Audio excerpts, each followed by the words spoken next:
Welcome to the history of roofing. Look up, way up, at the giants that define our modern cities, towering scrapers, the vast bridges, the stadiums that span acres. What holds these colossal structures against the wind and gravity? What is their hidden strength? The answer is a material that revolutionized. For millennia, construction relied on the materials nature provided: wood, stone, and brick. Before steel, we had iron. Cast iron was structurally useful, as proven by 18th century masterpieces like the Iron Bridge in England. But iron has a major flaw. It's brittle and prone to breaking under tension, limiting the height and span of structures. To truly build up and out, humanity needed a material with both the compressive strength of iron and the necessary tensile elasticity. Flammable. That material, of course, is steel, an alloy of iron and carbon.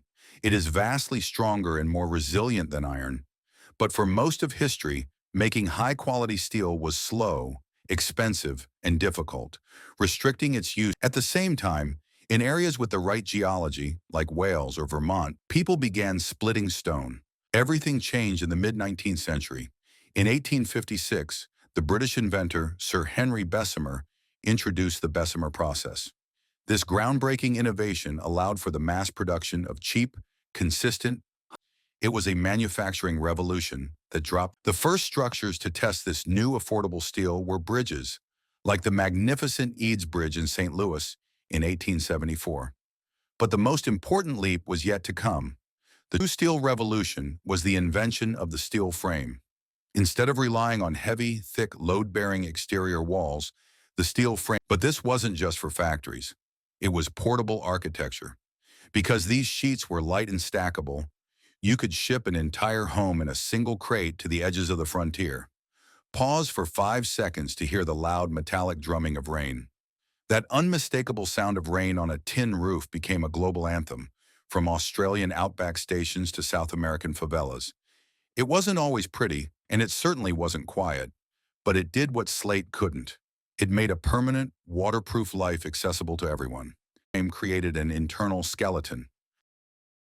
In 1901, with the invention of the asphalt shingle. This internal skeleton bore the building's weight, freeing architects to use thinner curtain walls and vast expanses of glass. The world's first true skyscraper, Chicago's Home Insurance Building, erected in 1885, utilized this method. Though only 10 stories, it demonstrated the potential. 4 years later, Paris unveiled the Eiffel Tower. The early 20th century became the age of the skyscraper. With reliable, standardized structural steel shapes, the classic I-beam chief among them, construction became faster, taller, and more predictable. Structures like the Chrysler Building and the Empire State Building in New York City became global symbols of. Today, steel remains the dominant structural material. From suspension bridges that span miles to prefabricated building systems, it provides the essential balance of strength, ductility, and cost. Modern innovation focuses on high-performance steels that are lighter and more corrosion-resistant. Crucially, steel is also the most recycled material. Thank you for watching. Visit us at www.constructionsoftwarethailand.com.